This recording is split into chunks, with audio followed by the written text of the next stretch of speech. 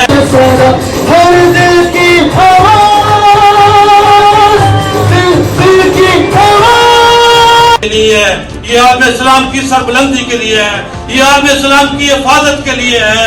काज़ी आज़म रहमतुल्लाह अलैह का वही फलसफा था कि हमने 19 में इंजीनियर रियाज शाहीन आफरीदी साहब को सलाम पेश करता हूँ और उनकी टीम को, जैसे हमारे सामने